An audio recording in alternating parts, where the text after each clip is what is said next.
அருமை, மிக அருமையாக இசைத்து சென்றார்கள். தெய்வ புலவனின் குரல் பாக்கள் டொரண்டோ பல்கலைக்கழகத்திலே இசையோடு சேர்ந்து ஒலித்துக் கொண்டிருக்கின்ற அற்புதம் இது நிச்சயமாக. அடுத்ததாக இனியவை குரல் அதிகாரம் 10வது அதிகாரம் என்னும் சில அதிகாரங்கள் தான் இருக்கின்றன. ஒரு பொறுமையாக காத்திருந்து எங்களுடைய கலைஞர்களை கௌரவித்து செல்லுங்கள். இனிமை பேசுதல் என்பது இனிமை பயக்கும் சொற்களை நாங்கள் பேச வேண்டும். அது எத்தனை மகிமையானது, எத்தனை நன்மைகளை ஒவ்வொருவருக்கும் செய்யக்கூடியது. இன்றைக்கு இன்சொல் பேசுதலும் அன்பு காட்டுதல் எல்லாமே குறைந்து வருகின்ற ஒரு காலத்துல நவீனத்துவத்துல இருக்கிறார். அல்லவை தேய அறம் பெருகும். எப்படி சொல்கிறார்? அல்லவை தேய அறம் பெருகும் ஐயா உனக்கு. எப்ப நல்லவை நாடி இனிய சொல்லின் கேள்வி கேட்கிறார், சமூகத்தை நோக்கி கேட்கிறார். என் சொல் இனிது என்றல் காண்பான் எவன் கொலோவன் சொல் வழங்குவது எதற்காக ஐயா வன்மையான சொற்களை பேசுகின்றாய்? இனிமையான வார்த்தைகள் எத்தனை தமிழிலே கொட்டி கிடக்கின்றன. உனக்கு என்ன பேசுறதுக்கு என்பதனை ஒரு தந்தையாக ஒரு தகப்பனாக எங்களை கண்டித்து இப்படி செய்யாதீங்க என்று சொல்லி திருவள்ளுவம் உண்மையில் ஒவ்வொரு இளைஞனுடைய கையிலும் சென்று சேர வேண்டும். கையில மட்டுமல்ல, இங்கே ஏற்ற வேண்டும். அதை எங்களுடைய சமூகம் செய்து கொண்டிருக்கின்றது. அதற்கு சார்ந்துதான் இந்த மகாநாடும் கூட. இப்பொழுது அந்த பண்பாடு மிக்க அந்த அதிகாரத்தை இசைப்பதற்காக எங்களுடைய கலைஞர்கள் இங்கே வருகை தந்திருக்கின்றார்கள். அவர்களை நாங்கள் அன்போடு வரவேற்கின்றோம்.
மிக சிறப்பு, மிக்க நன்றி. அந்த அற்புதமான அதிகாரத்தை ராஜ் கணேஷ் ராமச்சந்திரன் மற்றும் கிருஷ்ணி நாதன் இருவரும் அருமையான குரலிலே வழங்கியிருந்தார்கள்.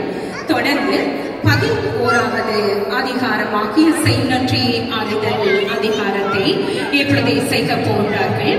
ஒருவர் செய்த ஒரு சின்ன உதவியை தன்னிலும் நாங்கள் மறக்கக்கூடாது என்பதனை வள்ளுவம் நமக்கு வலியுறுத்துகின்றது. அப்படி ஒரு பண்பாளராக நாங்கள் வாழ வேண்டும் என்று கனவு கண்டார் திருவள்ளுவர். இந்த உதவியை அவர் சந்தர்ப்பங்களுக்கு ஏற்றமாறு வகைப்படுத்தி பார்க்கிறார்.